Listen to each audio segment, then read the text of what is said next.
Necesito ser, en medio de ser completamente perdonado y siendo perdonado, hay un desorden en medio de ese proceso.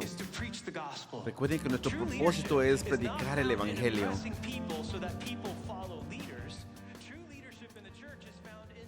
Los verdaderos líderes en la iglesia son los que sirven a la gente para que la gente pueda seguir a Jesús. Hemos sido escogidos para ser ejemplos en la iglesia de Cristo.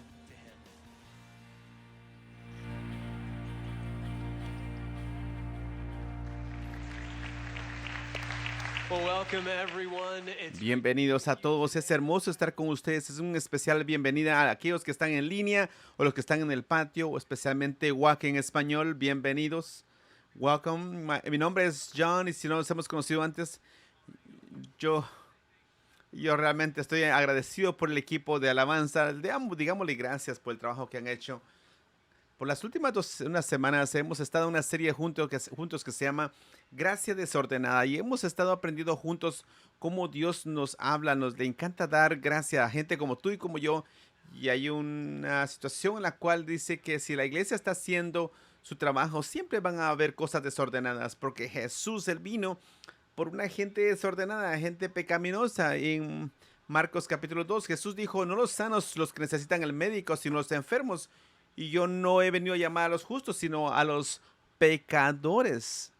La gente que necesita, que han llegado al final de sí mismas y están listas para recibir la gracia de Dios. Y lo que significa es de que siempre va a haber gente quebrantada que necesita esa gracia. Ese eres tú y soy yo, que si la iglesia está haciendo su trabajo correcto, siempre las cosas van a estar desordenadas. Si estamos en esta serie en la cual la gente si está haciendo su trabajo correcto, siempre la gente va a empezar a madurar. La gente también va a comenzar a ser más como Jesús y en ese proceso nunca va a ser nada completo hasta que muramos, hasta que Jesús regrese y en esa porción enredosa que vamos a hacer, en la que estamos ahorita mismo, y vamos a entrar en una carta en el libro, uno de los libros en la Biblia que se llama Primero Corintios. Fue escrito por un hombre también desordenado que se llamaba Pablo, que él estaba escribiéndole a una iglesia muy desordenada en Corinto. Y aprendimos al principio de este estudio que en esa ciudad había mucho comercio, había muchos tratos y muchos lugares, muchas áreas con escándalos también, muchos templos paganos y muchos navegadores que llegaban también y adoraban a dioses de fertilidad y dioses que no eran el verdadero Dios.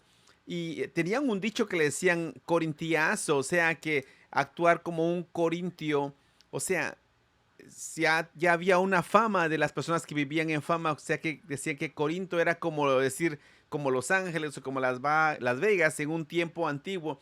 La situación enredosa en esto que vamos a leer en esta carta de los corintios no era acerca de la gente que estaba fuera de la iglesia o de los navegadores o de los que iban a los otros templos. No, Pablo le estaba hablando a la gente que estaba desordenada dentro de la iglesia, la gente que habían aceptado la gracia de Dios, pero tenía muchos problemas todavía y la iglesia encontrábamos que estaban en divisiones, que estaban a veces demandando a otros cristianos, que estaban a veces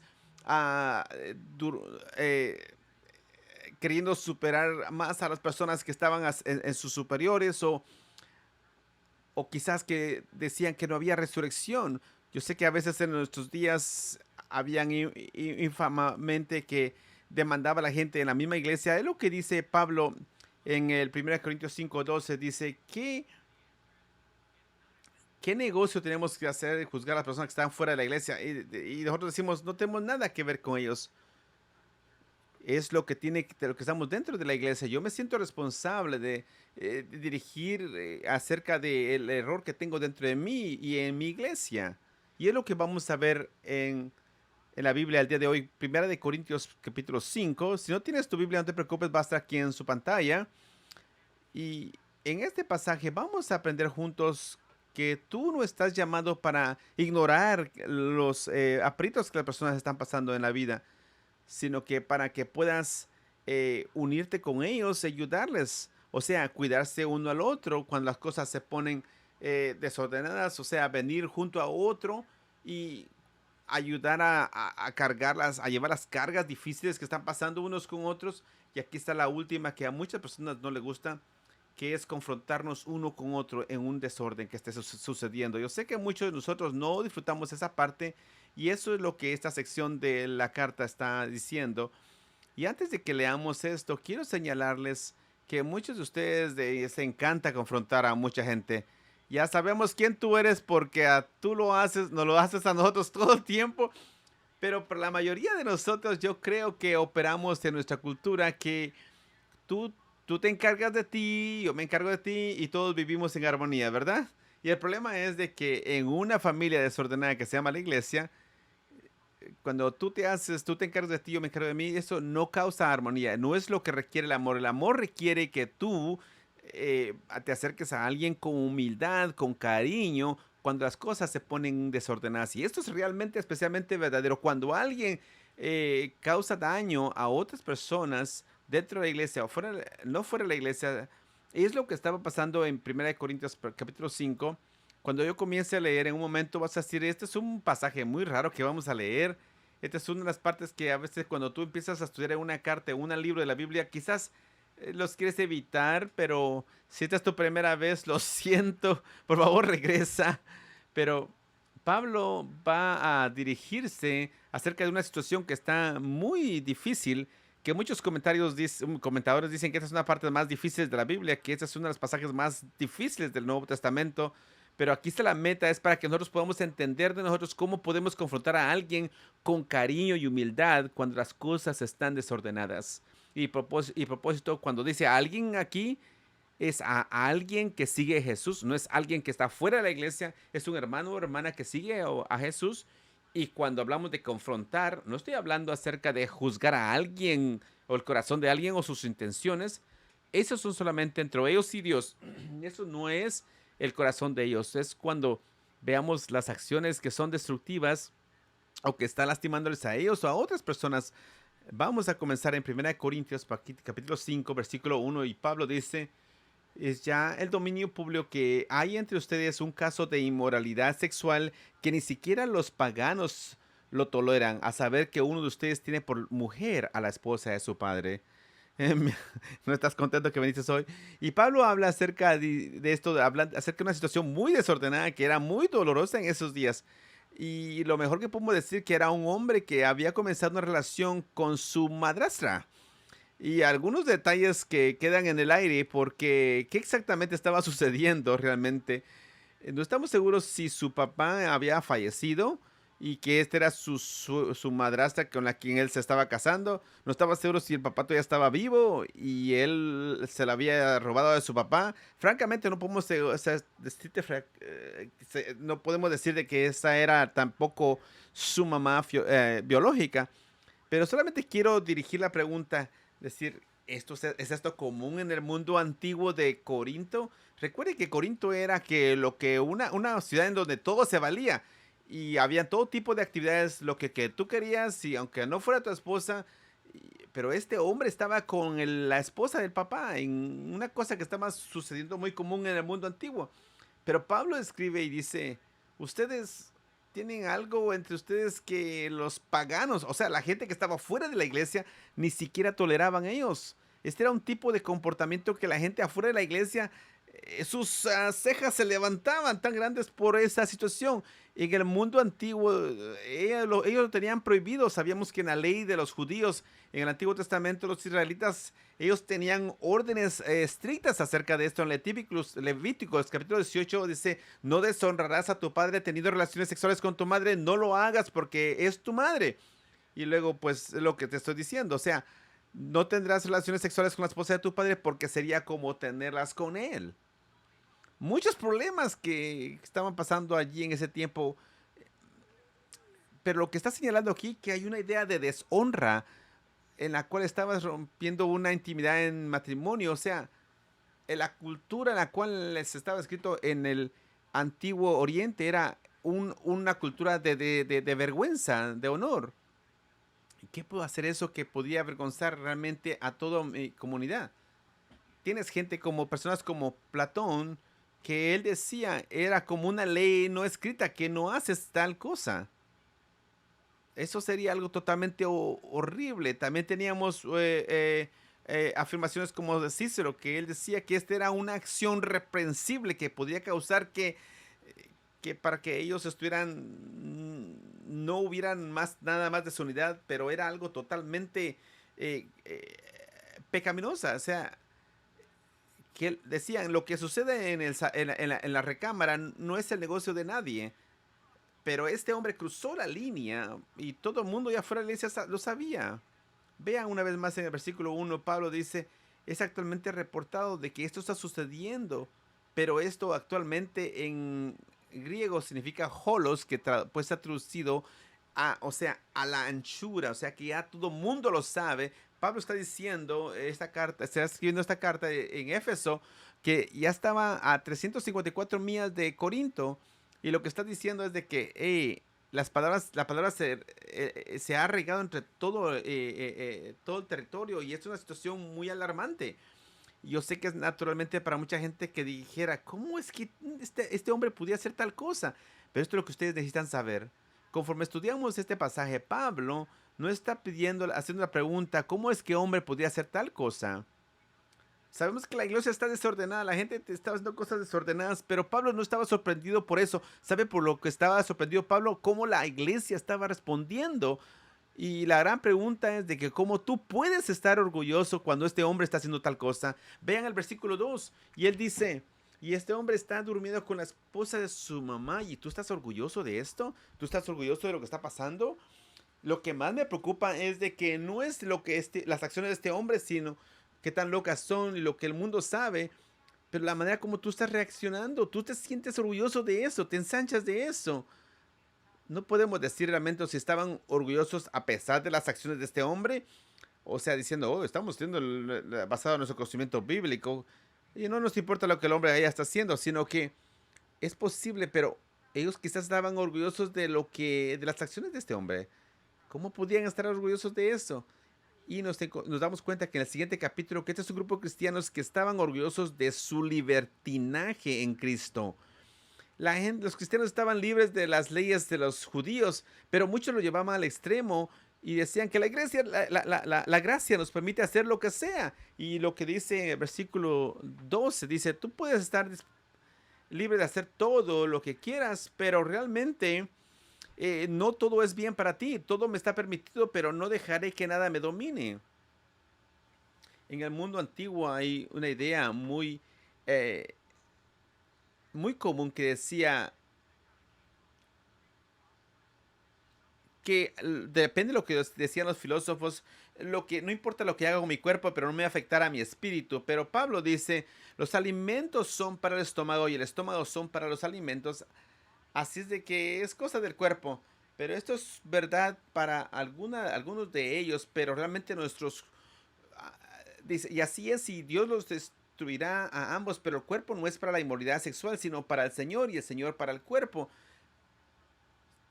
Sabemos que tenemos que subirnos a un nivel espiritual para otro nivel.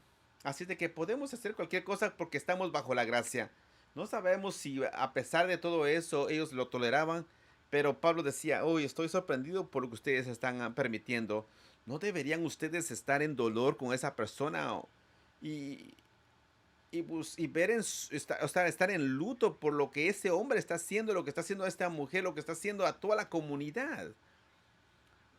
Ven, en un lector, un escritor en la Biblia que se llama Santiago, dice, no vamos a simplemente ignorar eso, sino que dice, a Santiago dice, reconozcan sus miserias, lloren y lamentense, que su risa se convierta en llanto y su alegría en tristeza.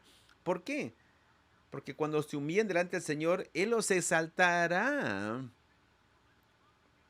y Él te va a dar honra. El teólogo A.W. Pink dice, no es la ausencia del pecado, sino el duelo por lo que te distingue el Hijo de Dios de los profetas vacíos de fe. Y una de las razones yo creo que Pink está en lo cierto, porque si tú realmente estás caminando con Jesús y su Espíritu Santo está dentro de ti, ¿qué es lo que estamos leyendo en Efesios 4? Dice, no agravien al Espíritu Santo de Dios. Porque cuando lastimamos a otros, a nosotros mismos, y cuando caminamos en caminadas que no deberíamos de estar, Dios dice, tú mismo estás, tú eres el templo de Dios, porque el Espíritu de Dios vive en ti. Así de que el Espíritu de Dios habita en ustedes. Así de que tú deberías también estar dolidos o lamentándote con ellos. Y deberías de buscar una manera de cómo confrontar con dulzura y humildad. Y es lo que estamos aprendiendo. ¿Y cómo hacemos eso? Antes de que continuamos, en el capítulo 5 quiero llevarte a un pequeño desvío. Y quiero que veas el fundamento que Pablo está aplicando y cómo es que llega a lo que Jesús estaba afirmando. Jesús estaba hablando acerca en un grupo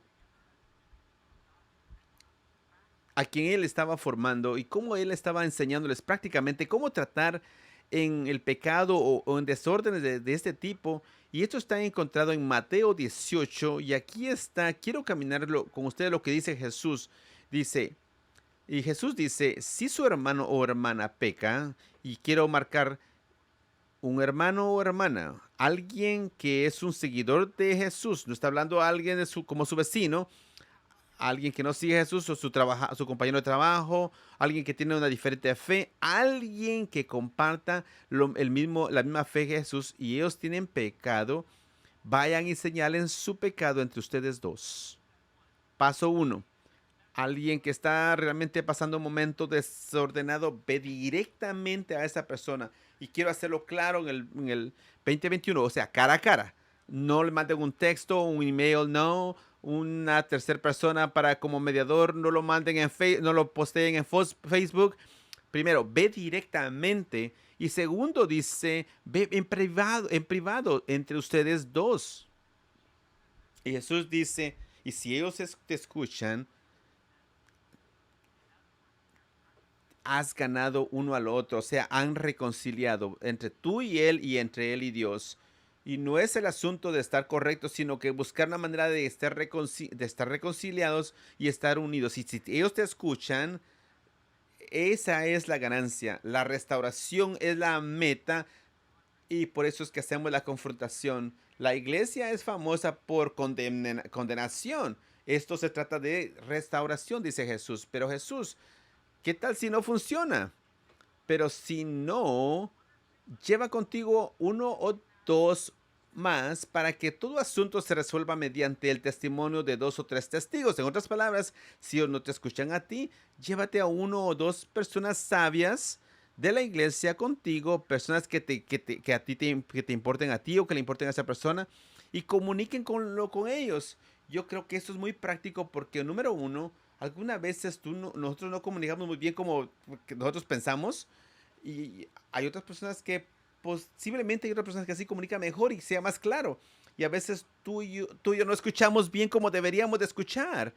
Yo sé que quizás una o dos personas podríamos escuchar bien o dirías, John, yo no escucho muy bien como debería escuchar para buscar la meta de restauración. Oh, estas personas, dos o tres personas piensan acerca de eso de mí, diría esa persona. De nuevo, la meta es restauración, Jesús. Y si eso no funciona y si todavía se niega a escuchar, dígaselo a la iglesia. En otras palabras, vaya a la comunidad y los líderes de su iglesia, las personas que te quieren, que te aman y que te importan, y esto sería en la iglesia del primer siglo, su iglesia local, donde hay 12, 10, 20 personas que tú conoces personalmente y que ellos conocen a esta persona. Yo digo esto porque a veces una de las maneras más aplicaciones prácticas en nuestros días es tu grupo comunitario, tu grupo de Rooted, tu grupo de estudio bíblico, la gente que conocen a estas personas y los quieren y los aman. Yo no creo que la mejor aplicación, hey, podríamos traer la gente, a esa persona aquí al servicio de las 11 de la mañana y confrontarlo, no, porque ellos no lo conocen. Y a propósito, tú dices, yo realmente yo no tengo un grupo. Encuentra uno, conéctate a un grupo y vas a encontrar gente que te ama y le importa a ti. Y Jesús dijo, les aseguro que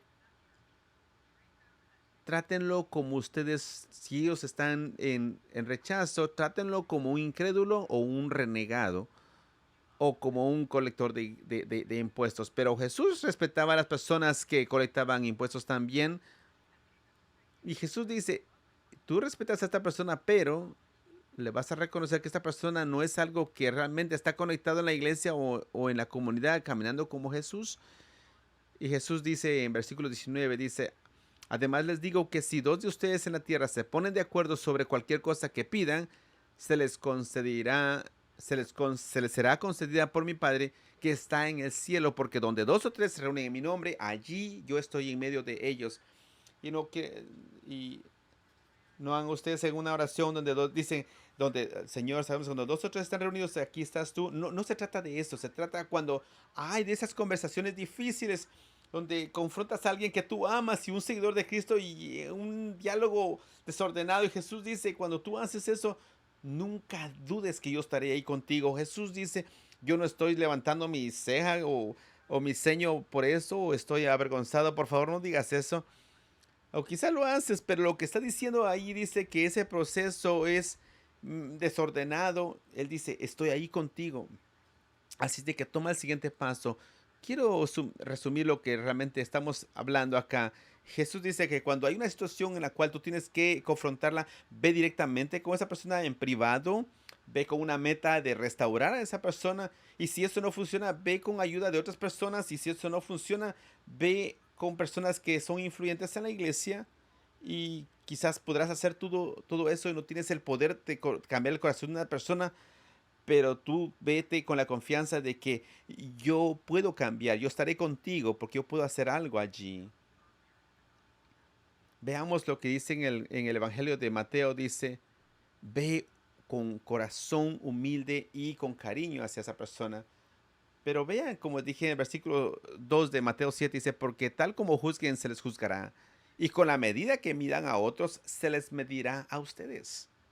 Y si yo creo, como yo pongo a esa persona, es como voy como voy a confrontar a esa persona, a mí se me ha confrontado. Así de que ve con cariño. Y Jesús dice de nuevo, porque si te fijas en la astilla que tiene tu hermano en el ojo y no le das importancia a la viga que tú tienes en el tuyo, tú también tienes situaciones así de que tú arreglas las cosas tan bien que tú tienes en tu vida y ve humildemente enfrente, a afrontar a esa persona. Y dice, Pablo dice en Galatas, dice, hermanos, si alguien es sorprendido en pecado, ustedes que son espirituales deben restaurarlo con la actitud humilde. Pero, pero cuídense cada uno, porque también pueden ustedes ser tentados. Yo quiero proponerle que unas áreas de tentación más grande cuando hay seguidores de Jesús es la tentación de sentirse en orgullo o arrogante. Así de que ve con humildad y con cariño hacia esa persona. Bueno, regresamos ahora a Corintios capítulo 5. Pablo estaba confrontando la realidad que hay un hombre que estaba durmiendo con su madrastra, y decía, y más, y un poco peor que eso, es que ellos estaban orgullosos de eso, y diciéndoles que ustedes deberían estar en dolor con él para poder confrontarlo, y deberían de entrar en el amor de Cristo para poderlo hacer entrar en razón. Y Pablo dice, le está diciendo que necesitan ellos entrar al modelo que Jesús les ha dado. Uno es comenzar el proceso que Jesús les dio, pero ustedes no lo han terminado. Y dos, ustedes nunca comenzaron el proceso en primer lugar. Quizás tenían miedo de confrontarlo, pero Pablo aquí está diciendo, tú comienzas el proceso y lo terminas. O la restauración nunca va a suceder. Y vean lo que versículo 3 dice, por mi parte, aunque yo no estoy precisamente físicamente con ustedes, pero estoy con ustedes en espíritu, y conforme quien está presente con ustedes en esta manera, yo he estado ya pasado por el juicio de Jesús en mi vida. Recuerden, yo estoy con ustedes en el espíritu de mis pensamientos, y el poder de Jesús pasa en este hombre. Ustedes, una vez más, yo les digo que esta es una de las secciones más complicadas en las cartas. Yo creo que ha sido dicho aquí. Yo creo que la gran idea aquí es cómo tú puedes confrontar con amabilidad y con humildad cuando las cosas están desordenadas. Y Pablo está aplicándole aquí, diciéndoles, iglesia, ustedes no han comenzado el proceso con este hombre para restaurarlo. quizás no tenían el valor para confrontarlo, o quizás él es un líder en la iglesia y tienen miedo confrontarlo que en pecado. Pero ustedes recuerden quién es más importante, no es, es realmente en este caso Jesús. Así es de que el poder de Jesús está presente con ustedes y quiero que confronten esa situación. El amor requiere que tú tomes paso. Pero ¿qué es lo que significa es, pero qué significa esto que llevar a este hombre y entregarlo a Satanás para la destrucción de su carne? Pablo no está diciendo que Jesús, que lo destruyan o que haga algún ritual, sino significa de que si alguien rechaza el proceso, trata a esa persona como tú vas a tratar a un pagano o un colector de impuestos. O sea, cambien sus expectativas de esta persona, cambien su confianza en esa persona, acérquense a esa persona. Recuerden que él está hecho a la imagen de Dios, ha sido amado a Dios, pero no está caminado como un hijo de Dios. Y en la escritura hay una distinción de teniendo a una persona, un hermano o hermana en Cristo, o alguien que a ti le importa y que vive como viviendo en el mundo. O sea, alguien que está caminando en el espíritu, viviendo en el mundo o viviendo en el mundo. O sea, John dice, queridos hijos, recuerden que son ustedes hijos de Dios y han vencido a esos falsos profetas porque el que está en ustedes es más poderoso que el que está en el mundo. O Satanás o el príncipe de este mundo. Nosotros sabemos que él todavía tiene influencia en este mundo oscuro hasta que Jesús regrese y que haga todo correcto. Y lo que yo creo que Pablo está diciendo, suelten a este hombre a Satanás. O sea, no dice que se lo dediquen a Satanás. No, no, no. Yo creo que es tiempo que lo dejen ir. Yo creo que es tiempo que si él todavía no escoge caminar como Jesús o siendo influenciado por el Espíritu Santo, él está siendo influenciado por otro espíritu, el cual últimamente no pretendan de otra manera. Déjenlo ir. Él no está, él no está escogiendo escuchar la palabra de Dios o el mandato de Dios, o aún tampoco está protegiendo el nombre de Jesús. Y eso es una idea muy triste de pensar que la iglesia haga eso, porque ¿por qué Pablo dijo eso? Dos cosas: por la destrucción de su carne, y segundo, para que su espíritu sea salvo en el día del Señor. La destrucción de su carne, y aprendimos en la palabra que la carne significa, es traducido al griego, es sark. No hablaba acerca de los tejidos o los huesos, sino que su egocentrismo, lo que necesita morir en ese hombre, o sea, que es para que su espíritu sea salvo y restaurado, o sea, restauración es la meta. Recuerdan que es lo que estaba diciendo Pablo. Este hombre necesita morir a sus propios deseos y necesita entrar en una relación con Jesús una vez más. Y si no lo confrontas en la revoltura que le está pasando, él nunca se va a dar cuenta de la seriedad del asunto. No ha habido un solo momento en el cual tú te has juntado con él y decirle con lágrimas, decirle: tus acciones están lastimándote a tu familia, están lastimando a tu comunidad y están lamentando el nombre de Jesús, y no podemos seguir pretendiendo que tú sigues a Jesús en esta comunidad. Esto no puede seguir así. Y Pablo dice, sin una interacción de esa manera, ¿cómo ese hombre va a saber la gravedad de lo que está haciendo? La pregunta: ¿no sería tal interacción traería un gran dolor en el corazón de este hombre? Sí. Y no, esta interacción caería una interacción dura en este hombre, pero en las palabras de Caleb dice: tú amas el amor para otros, es metido en cómo tú vas a importarte por ellos. Pero amigos, el dolor realmente que vamos a tener por ellos es para restaurar, porque dice: la tristeza que proviene de Dios produce el arrepentimiento que lleva a la salvación.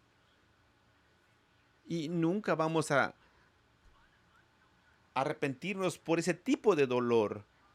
Sabemos que Satanás nos causa, dice, Dice Craig Ogden, dice, Satanás nos hace revolcarnos en una culpa sin nombre, pero la convicción de Dios está enfocada, que tiene la intención de llevarnos a la restauración. Pablo dice, bueno, si no comprende, no entiende, déjenlo ir. Y quizás si tú te preguntas, conforme yo estaba leyendo acerca de esto esta semana, ¿es una idea realmente? ¿Eso realmente funcionaría? Y mi respuesta para ti es, yo creo que quizás sí, y yo creo que sí. Porque cuando tú leas la siguiente carta que Pablo escribe a Corintio, vea las palabras, eh, versículo 5 dice,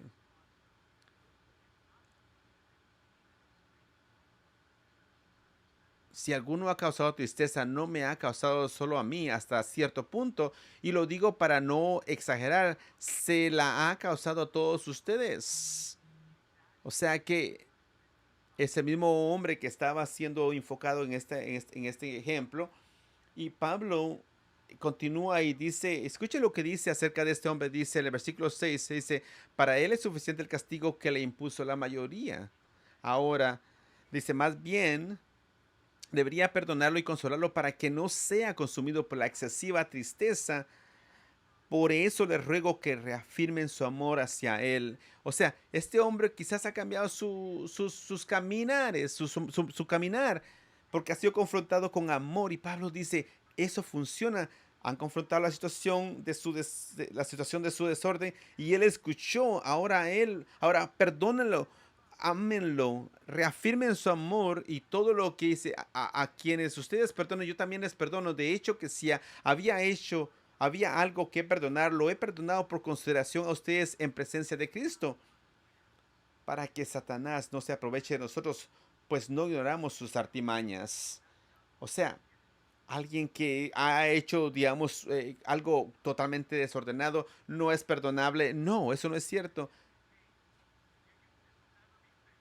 O decir algo, no, esto jamás va a poder ser reparado, esa relación nunca se puede reparar, eso no es cierto. Cualquier cosa, cualquier situación puede ser restaurada, la confrontación puede conducir a restauración. Y me encanta lo que dice Ditch Moles, dice, la reprimenda es inevitable. La palabra de Dios lo exige cuando un hermano cae en pecado manifiesto. Y luego escuche esto, nada puede ser más cruel que la ternura que condena a otro a su pecado. Nada puede ser más compasivo que la severa reprimenda que hace que un hermano se aleje del camino del pecado.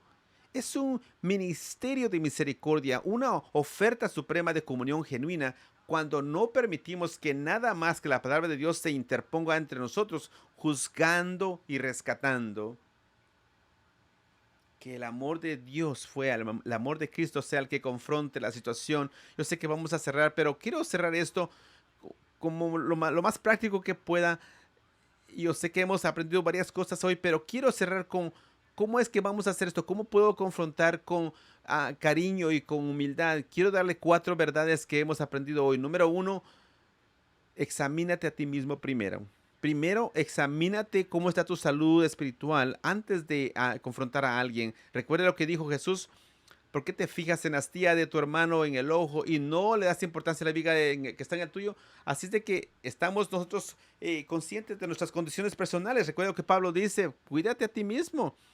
Eh, o tú también vas a ser tentado cuando tú intentes hacer eso. Examina tu corazón, tu propia condición espiritual antes de que vayas, porque las cosas pueden ser tensas. Y si tú vas a ser tenso en tu corazón y quizás hay orgullo, hay dureza o inseguridad, esto va a explotar la situación más, o a ponerla más difícil. Pero si hay humildad, hay cariño, hay ese dolor de corazón de parte de Dios. Así de que paso 1, examínate a ti mismo. Paso 2, fielmente sigue los pasos de Jesús. Recuerda lo que dice, ve directamente en privado con una meta de restaurar, ve con ayuda de otros, ve con la comunidad de la iglesia y ve sabiendo que Jesús está contigo. El Corintios ignoraba ese proceso, y por eso es que eso se convirtió en un escándalo mundial. Sabían que la meta era de salvar a este hombre, su familia y la comunidad. Así de que sigue fielmente el proceso de Jesús. Paso 3, fielmente recuerda la meta.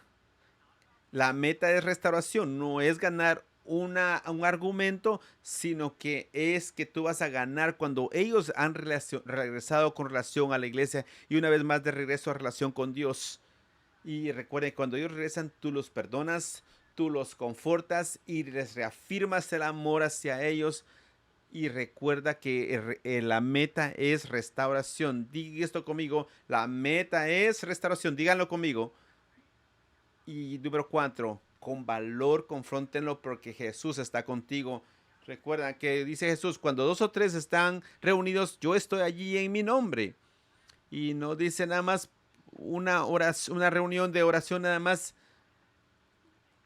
Y recuerden que van a haber situaciones más adelante. Ahora, si tú te vas esta mañana y dices, wow, esto es muy bueno, voy a buscar a alguien a confrontar esta semana. No, comience con paso 1. Vamos a orar juntos.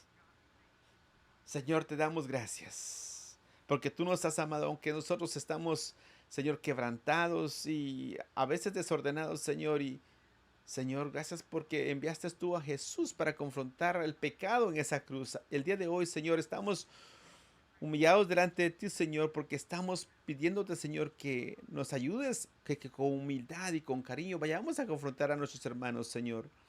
Y así con tus ojitos cerrados, si entre tú y alguien hay algo que tú tienes que confrontar, y tú tal vez piensas en alguien que tienes que confrontar, quizás el Espíritu Santo necesita confrontarte a ti en tu corazón, en tu vida. Hay algo en tu vida que quizás tú necesitas, que dices, yo no estoy muy bien, en buenos pasos con el Señor en esto, y tú quieres confesar eso al Señor.